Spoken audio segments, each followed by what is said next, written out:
If you're an autism mom who is tired of staring at another plate of beige food, that your child is melting down over the other piece of broccoli that is potentially on their plate, or not even on their plate, but off their plate, then this is for you. My name is Natalie Pelto, and I am a clinical nutritionist with multiple certifications in nutrition and a brain development specialist.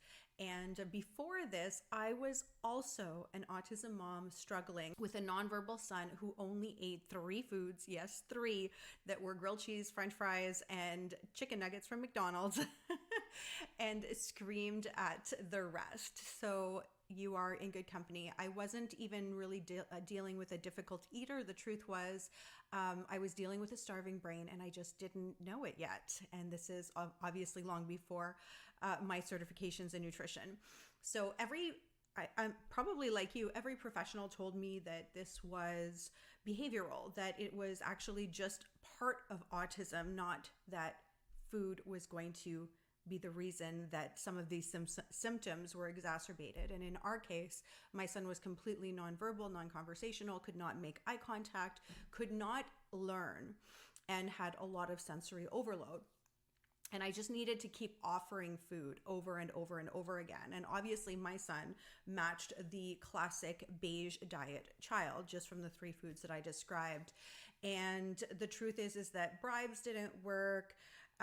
Even some of the behaviors that I wasn't so proud of, like trying to get him to eat, none of these things worked. And even were creating more trauma in my son. And if this sounds familiar, you've been told that your child is either stubborn, oppositional, sensory, they have ARFID, but no one asked, what if the brain can't tolerate the food, not because of will, but because of biology? And so diving deep into this biological piece, yes, some of it is psychological and a fear. It's usually a nervous system, but guess what? It's like a vicious cycle because the nervous system is built out by the nutrients that we eat. And when we look at that, it leaves us clues that there are issues. We literally build our bodies with what we eat on a cellular level with RNA. And these come from amino acids that have to be consumed from our food. So food does matter in autism. For me, physicians always told me that it didn't matter, but this was a flat out lie. And now it's because they're not taught that in school. It's not because it's their fault. I want to offer that, especially if physicians are watching right now, because we do train and have gone and done some talks for neurodevelopmental teams around picky eating, understanding food chaining. And so I want to offer that our outcome was completely different once we really challenged the status quo of food doesn't impact autism, and picky eating and the beige diet is just a side effect of the autism condition. And so I want to share that now my son eats colorful, nutrient-rich meals that support his speech and his sleep and his behaviors. He was able to potty train when we addressed picky eating. He was able to start to make eye contact.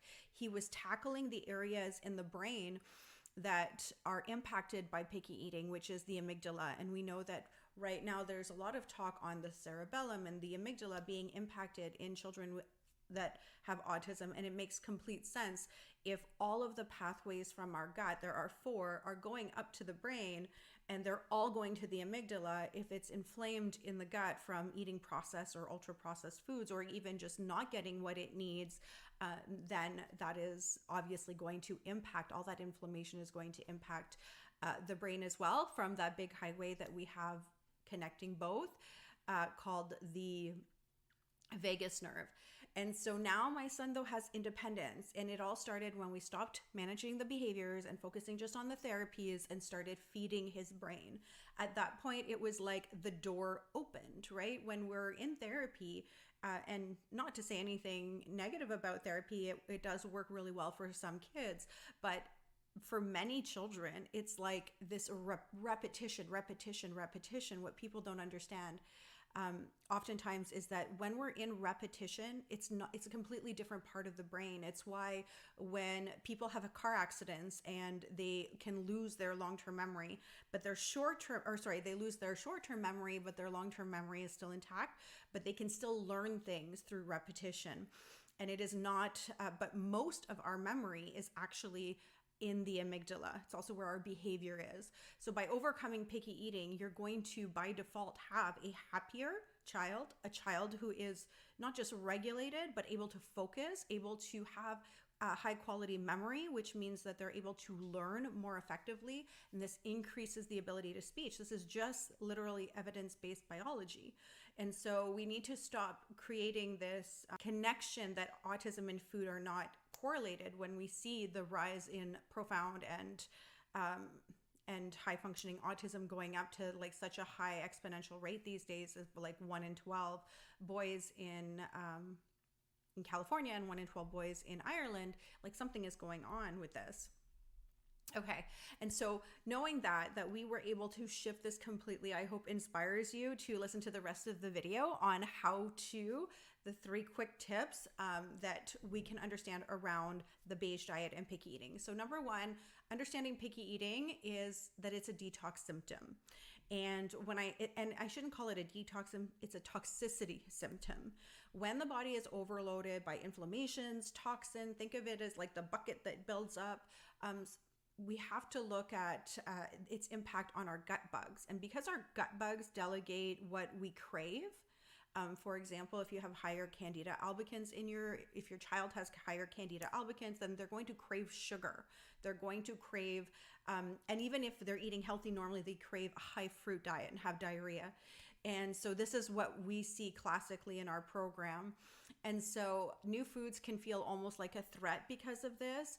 And especially if they're going to kill off some of the harmful bacteria and fungi that we have, they're very smart. So toxicity impacts not just our gut bugs or our hormones, which that's a whole other system. The endocrine system also impacts our taste buds. They tell us when we're hungry, when we're full. And so when we have a toxic load, it has a direct impact on that entire system. And then of course, it's going to impact our ability and our taste buds. So when we have, for example, lowered levels of zinc and iron, it's shown that we actually tend to find food taste more bitter. And so it's you could see why this is a self-perpetuating cycle. So the second thing to do when you have a picky eating and you want to overcome it is to use the microscopic wins. We're not going to go from, for example, beige to kale overnight. And I think that this is where families feel like they're failing. And so they're seeing all of this really powerful testimonials of families who have gone from picky eating to eating diversity in salads and smoothies and all these things. But the truth is that it started with what they started with. You can only work to the maximum of your child's acceptance. And so we need to often really scale back and work with our children. And so an example of this is for kids who love grilled cheeses in the case of my son, and I didn't even think of this back then, but now working with so many families, this is such an easy hack, is like depending on your child's sensory profile and if they are more averse to the sight of food versus the smell of food versus how it tastes, it's going to really delegate, or not delegate, but show you clues as to what's going to be accepted next.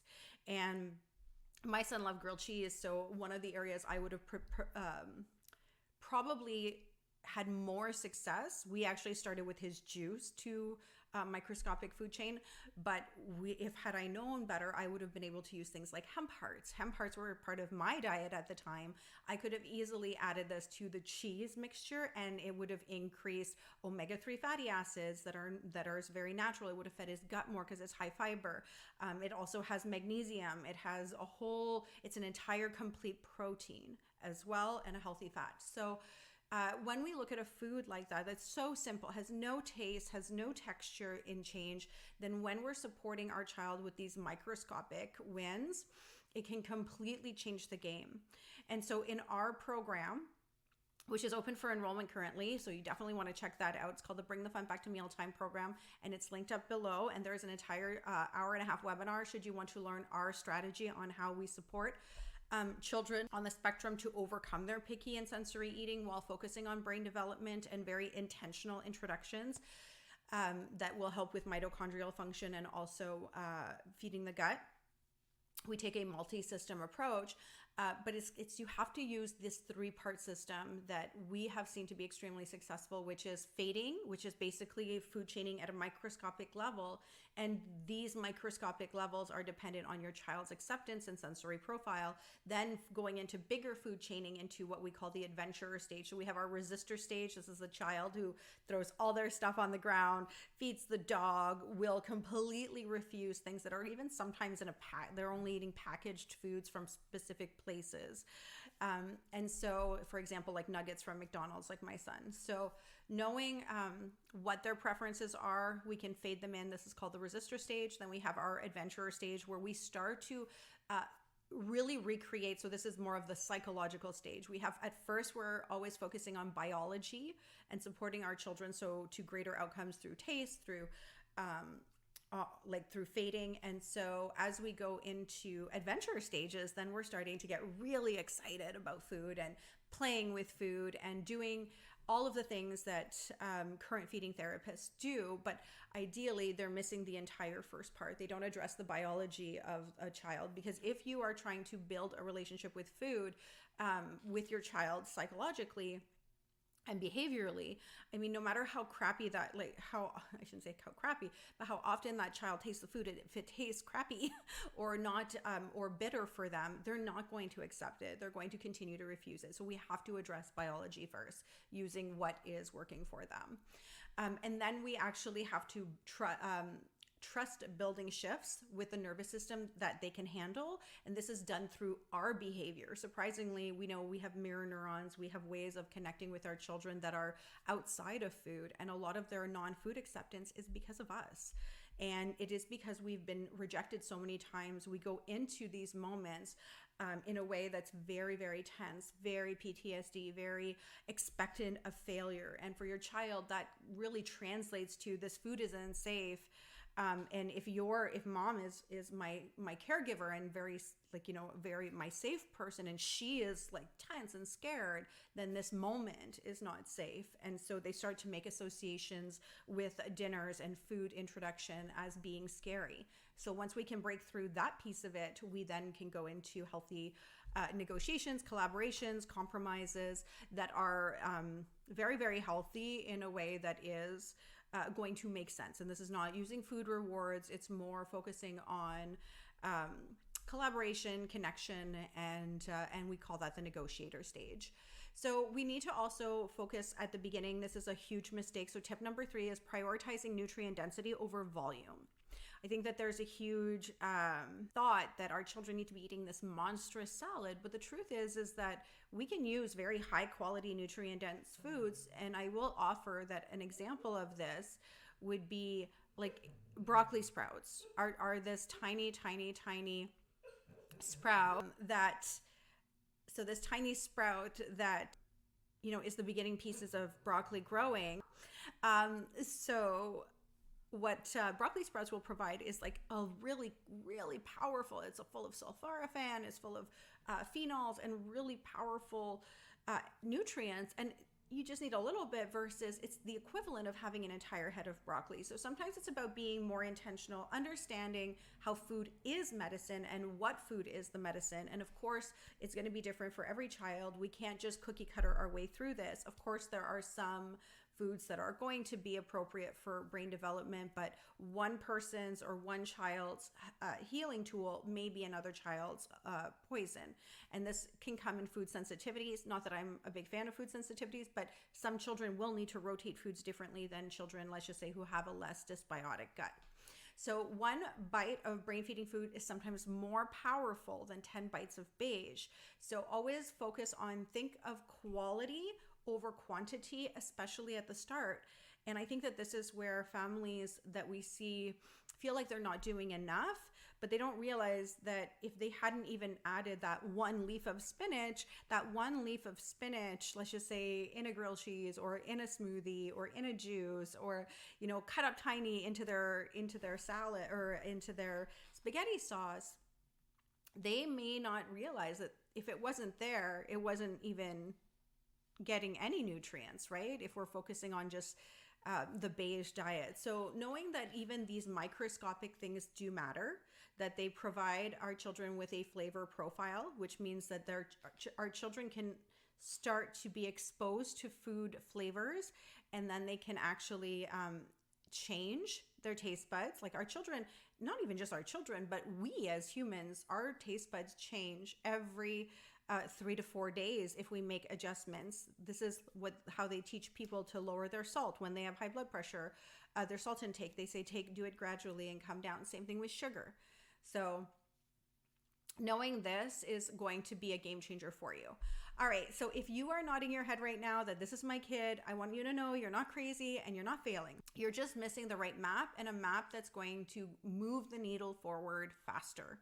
And the map is our Bring the Fun Back to Mealtime program. I've given you kind of the idea. If that was really insightful for you, make sure to click the link. If you actually look on the page, you're going to see that there is a webinar just right in the center of our page. It is uploaded in there. It's an hour. It's completely free, and it will educate you on everything you need to know for our process. Our enrollment periods are only 4 times a year. This is it.